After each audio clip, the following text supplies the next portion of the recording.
Welcome to Sansar Park. Please take a ticket and enjoy your visit.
There'll be just one more flight to the moon.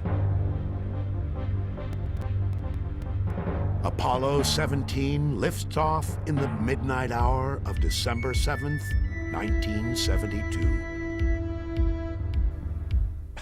My God, it was like...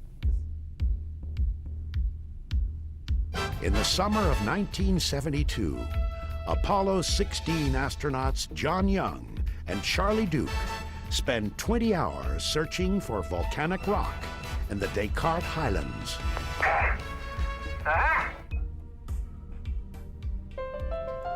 Okay, Houston, as I stand out here in the wonders of the unknown in Hadley, I try to realize there's a fundamental truth to our nature. Man must explore. When Apollo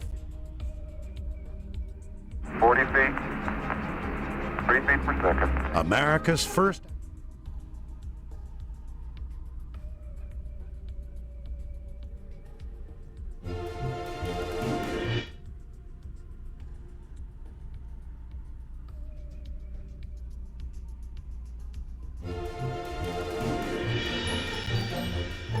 Apollo 13, the third planned moon landing. Commander Jim Lovell's second trip to the moon. This time, he'll not only orbit the lunar surface,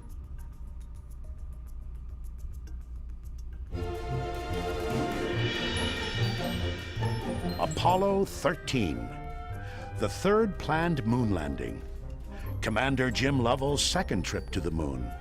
This time, he'll not only orbit the lunar surface, but also leave his footprints in its powdery dust. Houston, we've had a problem. But instead of describing a lunar landscape, Lovell finds himself halfway to the moon, talking with Mission Control about his dying command module.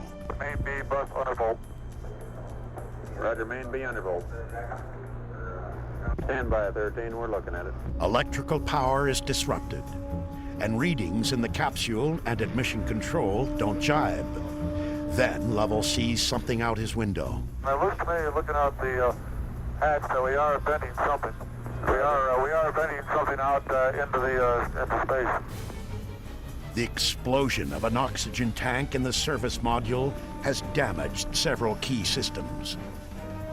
The astronauts must scour 24 instruments, 40 alarm indicators, 71 lights, and 566 switches to regain control of their spacecraft.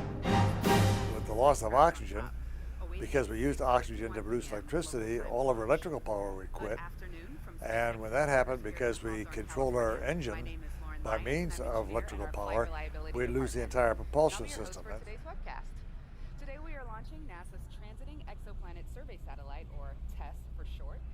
After Falcon 9 drops it off in a high Earth orbit, it will be on its way... Every Apollo mission starts the same. 3 men in a capsule. Super excited to be playing a role in such a cool mission today. Throughout the webcast, we're going to tell you more about TESS, how Falcon 9 will get it to orbit, and bring you video of our attempt to land the first stage on the East Coast drone ship, of course, I Still Love You. Now today we're launching out of Space Launch Complex 40 at Cape Canaveral, which is one of SpaceX's 2 East Coast launch sites. On the pad, you can see here that 2-stage Falcon 9 vehicle, which stands 70 meters tall, and that's taller than a 20-story building. The first stage, which is the bottom 2/3 of the rocket, is our booster stage. And that, along with the 9 Merlin engines, is what does the bulk of the work to get Falcon 9 from the ground and up into the thinner parts of the Earth's atmosphere to the edge of space. And we're going to attempt to land this stage today on the drone ship after it separates from the upper stage. Now that upper stage, or stage 2 as we call it, that's right on top of stage 1 and has a single MVAC engine on it. That's Merlin vacuum engine. That's the engine that ignites after stage 1 separates and begins its journey back to Earth. The second stage is what's going to carry TESS from the edge of space and accelerated it to orbital speeds of just over 7.5 kilometers per second. Now TESS is currently sitting on the very top of that stack inside of our 17-foot diameter payload fairing. That's that nose cone structure you see on your screen up top. The fairing is what protects the spacecraft from aerothermal heating and loads as we launch it into space. Once we reach vacuum, we're going to separate the 2 halves of that nose cone of that fairing and have them come back to Earth because we don't need them anymore. Now the truss structure that you see on your screen there, that is referred to as our transporter erector. This is what we use not only to roll the rocket out of the hangar and to the pad and then to lift it up and support it in its vertical position, but it's also what routes Falcon 9's fluids, power, and telemetry umbilicals from the ground systems all the way to the vehicle itself, and does so until Falcon 9 goes on internal power and launches and clears the pad. At that point, the vehicle's internal flight computer and automation and radio frequency communication is what's going to take over. Now, following successful deployment of the test spacecraft, this is going to be the 52nd Falcon 9 launch, the 24th Falcon 9 landing if we're successful today, and SpaceX's 8th launch this year.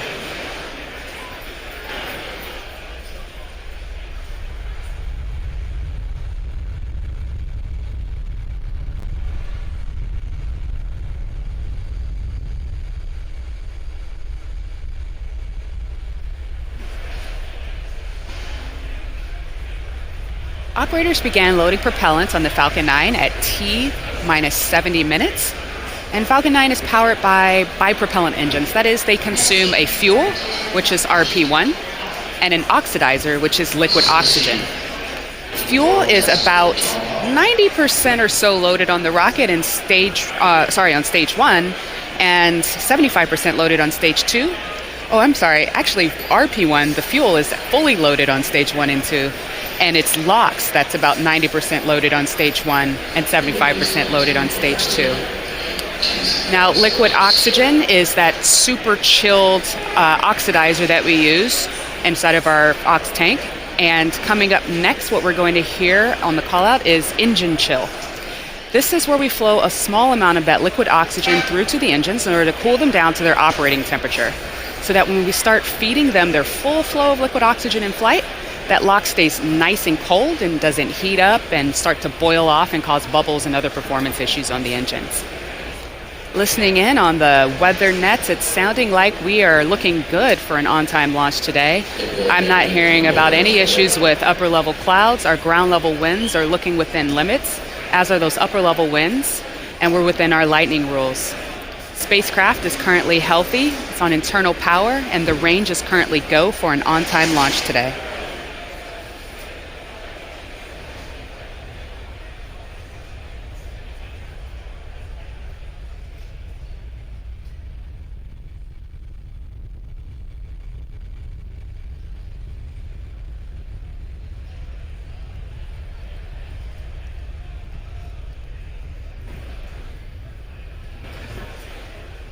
So today's mission is really, really cool. We are launching NASA's Transiting Exoplanet Survey Satellite, or TESS.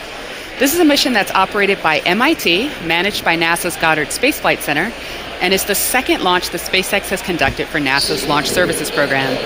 And at just 365 kilograms and just under 5 feet tall, TESS may be small, but it is doing big things.